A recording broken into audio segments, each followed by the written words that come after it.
Hey Pokemon fans, Sunder here, filling in for everybody's favorite J-Wits while he's just on his way back from a Pokemon-packed EVO 2016 with Pokken Finals and a Jigglypuff winning Melee.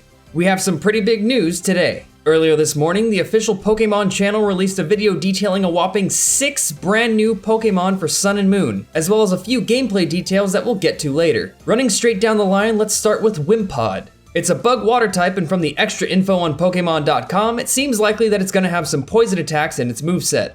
Unless I'm missing something, it appears to be heavily based on the Trilobite, an extinct sea-dwelling arthropod that existed over 250 million years ago. The shape is pretty much one-to-one, and in particular, I think it looks like the genus Chirurus, which just so happens to also be the first Google image result for Trilobite. Its ability is Wimp Out, which makes it so that when Wimpod drops below half HP, it flees or switches out. This has the potential to make Wimpod this generation's Abra, generating dozens of stories about missed catches. Well, if it's rare, that is. Next up is Bounsweet, the fruit Pokemon. It's a pure grass type with the abilities Leaf Guard and Oblivious. It may seem like a cute Alola version of Cherrim, but man, the extra info on this little guy is just tragic. Basically, it smells really good, so everybody loves it, right? However, and I quote, "Unfortunately, it's sometimes swallowed whole by Pokemon drawn to its aroma." Jeez, rough life. But it gets worse. When running away from other Pokemon, Bounsweet flees danger by skipping along the ground. Since its bouncy movements don't convey to others that it's actually in desperate flight, no one ever comes to its aid. What a terrible existence. It makes me want to catch one just to keep it safe from the harsh world out there. Next, what Hawaiian-inspired Pokemon region would be complete without Comfey, which is literally a lei. You know, those traditional Hawaiian loops of flowers that you hang around your neck? It collects flowers, enhancing them with its own oils to give them a soothing aroma, and gives these flower rings to people it's fond of. That fits pretty well, considering leis are most often presented as a symbol of love or friendship. The real thing to watch out for is Comfey's ability, Triage. This new fairy type is so far the only Pokemon with this ability, which gives, quote, the highest priority to its restorative moves in battle. Now, if that wording is taken literally, that could mean that Comfey could possibly recover in battle before extreme speed hits. And that's pretty cool and also highly terrifying. Next up is one I'm quite fond of, the ground-type draft horse Pokemon, Mudsdale. Now obviously its name gives away half the inspiration. That being the Clydesdale horse, which is often seen with huge tufts of hair around its legs and a long bushy mane that covers its eyes. Mudsdale cleverly mirrors these tufts with protective mud that collects around its hooves. It's described with a lot of the usual Pokemon hyperbole. One kick and a car is a pile of scrap. It can run for 3 days while dragging a 10-ton load. But all that aside, its design seems pretty solid.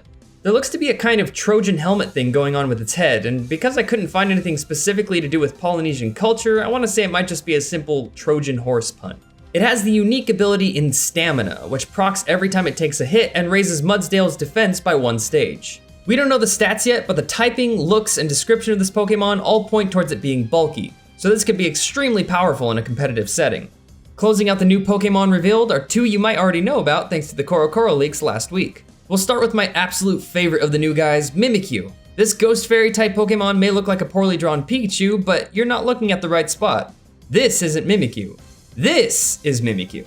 It always hides beneath its cloth disguise, and locals say you'll get a mysterious sickness if you ever lift the cloth off to see its true form. It also apparently gets sick if it's exposed to sunlight? Bro, you picked a bad place to spend your life. Go somewhere snowy. The description literally says Mimikyu chose Pikachu to disguise itself as because of the rising popularity of Pikachu-styled merchandise from 20 years ago.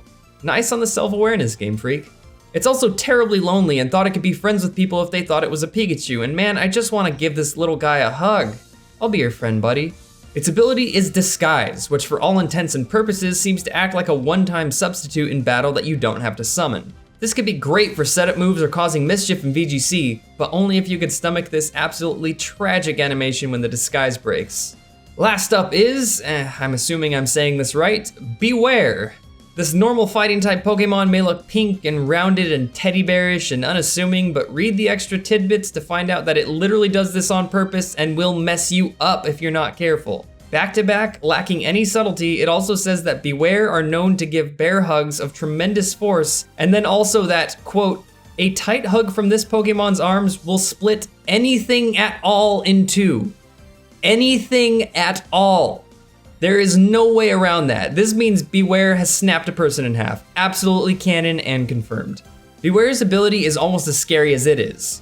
Fluffy halves the damage from all contact moves, while giving it a double weakness to fire. This will be great to mitigate a lot of the fighting attacks that will likely be a problem for this normal type, while adding an extra weakness to mix it up. Now that the Pokemon are covered, let's quickly talk about the 2 new features. Firstly, the Pokemon Global Link will now have a feature that allows you to set up friendly competitions where you can essentially host a full tournament with your own rules. This can work either online or in a live setting, and I can see this being a big help for YouTubers and Twitch streamers that like to do viewer tournaments, cutting out the hassle of rule moderation by just putting the settings directly into the game.